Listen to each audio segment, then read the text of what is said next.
విశ్వాసులారా, శుభోదయం. తపస్సు కాలంలో మనం ప్రారంభించబోయే ముందు లెంత్ సీజన్ అని అంటారు. అంటే లెంతు అనంటే తపస్ వసంతకాలం అని కూడా అంటారు. అంటే మూడు బారినటువంటి జీవితాలను చిగురింప చేయడం.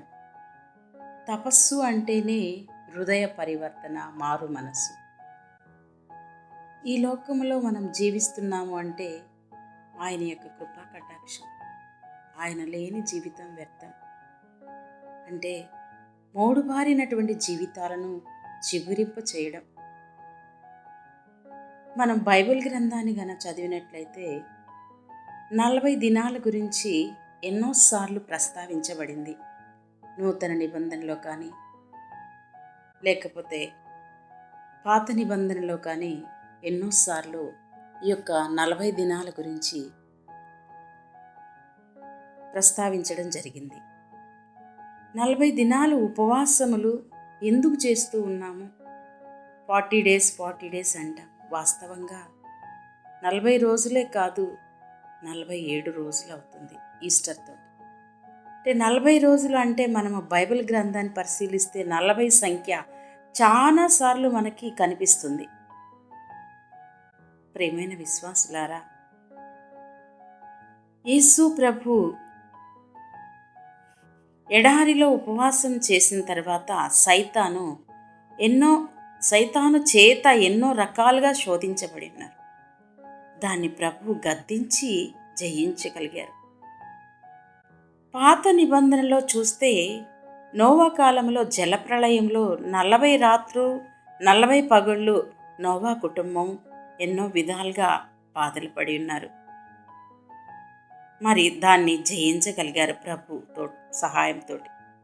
అలానే నిర్గమకాండం 24వ అధ్యాయము 18వ వచనంలో చూస్తే మోషే యావే తేజస్సును చూచిన పిదప 40 పగళ్ళు 40 రాత్రులు ఉపవాస ప్రార్థనలు చేసి ఉన్నారని మనము గమనించవచ్చు. అంటే ఆ శిలా ఫలకాన్ని తీసుకొని అది ఒక 10 ఆజ్ఞలని పొందుపరచుకోవడానికి ఆయన అన్ని విధాలుగా ప్రార్థన చేసి ఉన్నారు. అలానే ఎలియా ప్రవక్త 40 దినాలు ఉపవాసం చేసి ఎన్నో విధాలుగా మేలును పొందగలిగాను.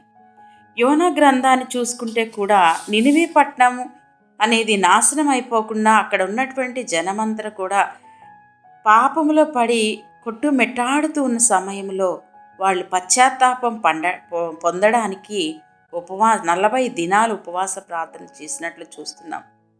మరి దేవుడు యావేగా పూర్వకాలంలో నూతన యేసు ప్రభు ఎన్నో విధాలుగా ప్రజలను ఉద్దేశించి హృదయ పరివర్తన చెందండి, పాప పరిహారాన్ని పొందండి అని చెప్పేసి చెప్తున్నారు. పశ్చాత్తాపం గురించి చెప్పినట్లు మనం చూస్తూ ఉన్నాం. మనం సువిశేషంలో ఎన్నోసార్లు మార్కు, లూకా, మత్తాయి, యోహాను ఎన్నో శుభవార్తల్లో మనం ఈ విషయాన్ని గురించి మనం వినియున్నాం. ప్రియమైన విశ్వాసులారా, మనం 40 రోజుల గురించి తెలుసుకోవాలి అంటే బైబిల్ గ్రంథాన్ని తప్పకుండా చదవాలి.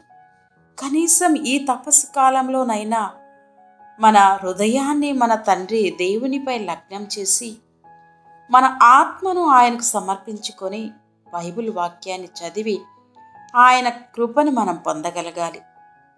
మోడు వారినటువంటి మన జీవితాలని, మన కుటుంబాలను చిగురింప చేయడానికి ప్రయత్నం చేద్దాం. ఈ లోకంలో మనము ఎంత సంపాదించాము, ఎంత కూడబెట్టాము అనేది ముఖ్యం కాదు. ప్రియమైన విశ్వాసులారా, మనము ఆధ్యాత్మికంగా మనం ఎంత సంపాదించాము అని ఆలోచించుకోవాలి. దేవుని ప్రియమైనటువంటి విశ్వాసులారా, నిజంగా ఈ యొక్క తపస్సు కాలంలో నీ హృదయ పరివర్తన చెందగలిగావు అంటే నిజంగా ఆ దేవాది దేవుని యొక్క సాన్నిధ్యము నీ సన్నిధిలో, నీ కుటుంబానికి దగ్గరలోనే ఉంటుంది. కాబట్టి ఈ యొక్క లెంత్ సీజన్లో మనం ప్రత్యేకంగా ఆ దేవాది దేవుని యొక్క దైవ అనుగ్రహాలను పొందడానికి మనం ప్రయత్నం చేద్దాం. Wish you. అందరికీ దేవుని యొక్క కృప మీ అందరికీ ఉండునుగాక. ఆమెన్.